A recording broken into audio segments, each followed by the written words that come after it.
Hey everyone, hope you're having a great day. In today's video, we're going to talk about reverse parallel parking fears, and then I'm going to talk about how to overcome these fears, little steps you could take. Okay, it's perfectly understandable that we have fears about reverse parallel parking and how to do this. Usually when you're having driving lessons, you will do the reverse parallel perhaps 2 or 3 times, and then you will do it on the test, maybe, and then you probably will never do it in the rest of your life unless you are commonly driving in the city or places where you have to do this maneuver. So a lot of people, because they don't feel ultra confident in their method here, they leave it. They don't do this maneuver. They hardly ever do it. And then, like anything, if you hardly ever do something, you're not confident in it. So when you have to do it, you feel under pressure. So specifically with reverse parallel, what people fear is, first fear is when you're coming up alongside the car, right? You're worried that you're going to be too close to the other car. And so the other person could open their car door and scratch your car, or you might just scrape their car as you're coming up alongside that car. That's the first fear, okay? So in order to overcome this, you need to have enough space that you can open your car door. So you have to imagine if I can open my car door to exit out. Okay, here's an example. I'm going to do a bit of drawing on my whiteboard. So what you want is put your indicator on early as you're approaching. Have your side mirror next to their side mirror, and make sure there's enough space that you both can open your doors. This is the safest beginning for this kind of maneuver.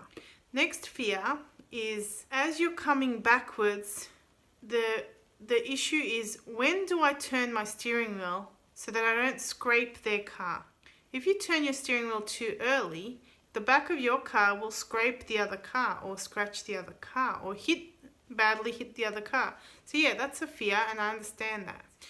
My method is to not turn the steering wheel at any certain stage before you see this certain thing. So the thing is, when you're moving backwards, move backwards in a straight line until the end of the car that you're using is in the mid part of your car.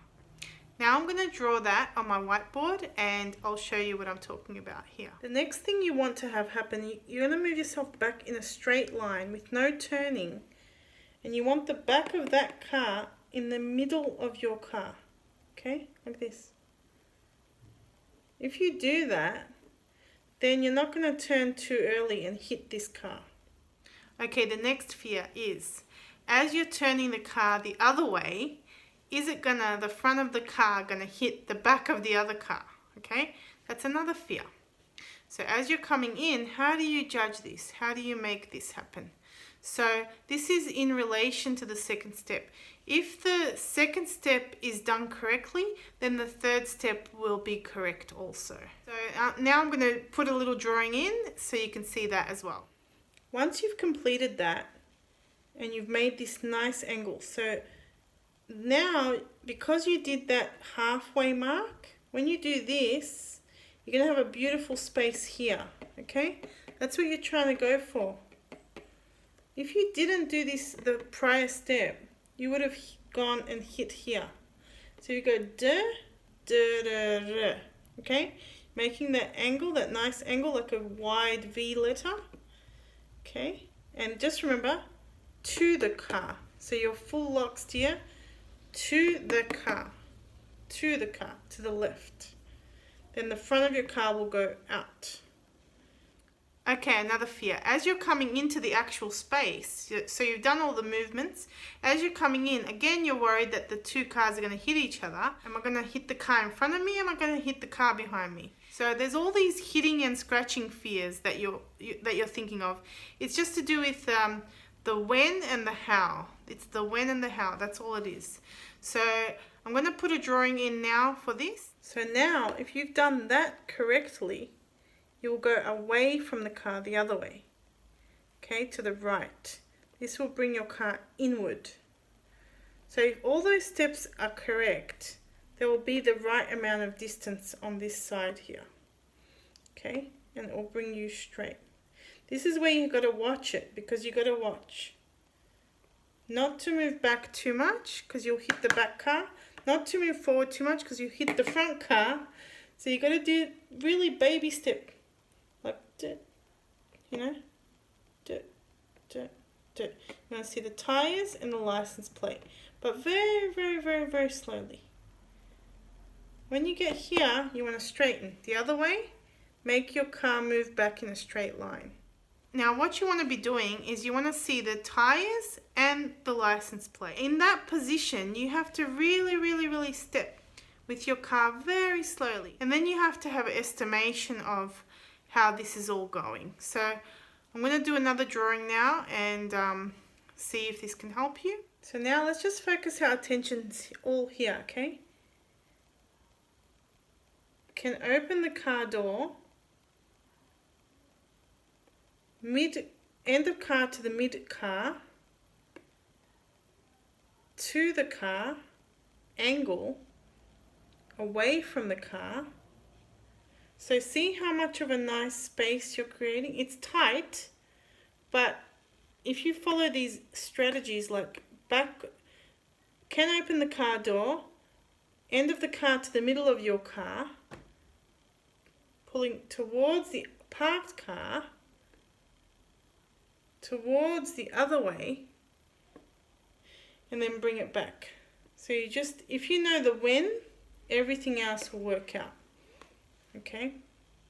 Okay, now a big part in all of this is the little circle mirrors you can buy from Super Cheap Auto and other places. Those little circle magnify mirrors, I love them. I highly advise that everyone should buy it and stick it on their car. It's the best thing ever. You buy them, you stick them on your side mirrors. It magnifies the floor so you can see the curb, you can see where your handle is landing, where your tire is landing. This is very, very helpful. I'm going to insert some photos here so you know what I'm talking about.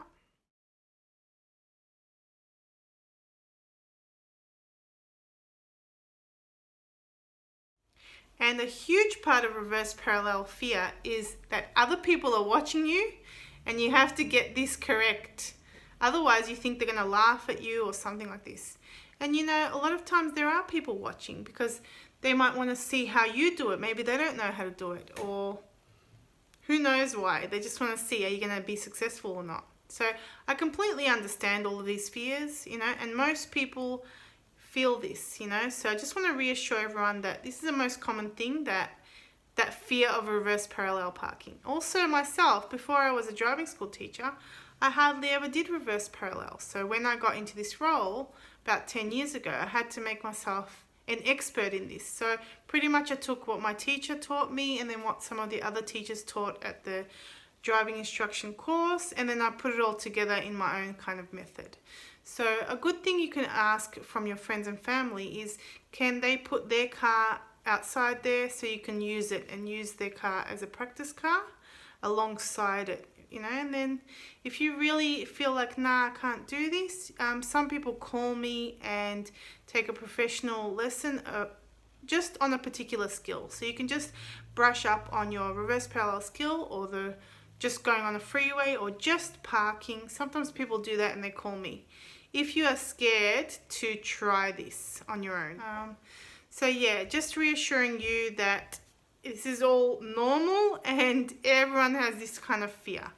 So you need to be practicing, and practice will make perfect. The more you do this and you know the angles and the when and the how, everything will come together and you will no longer be scared of this. Alright, I hope this video has helped you in some way, and have a great day. And if you're enjoying my videos, please consider subscribing to my channel. Thank you so much. Bye.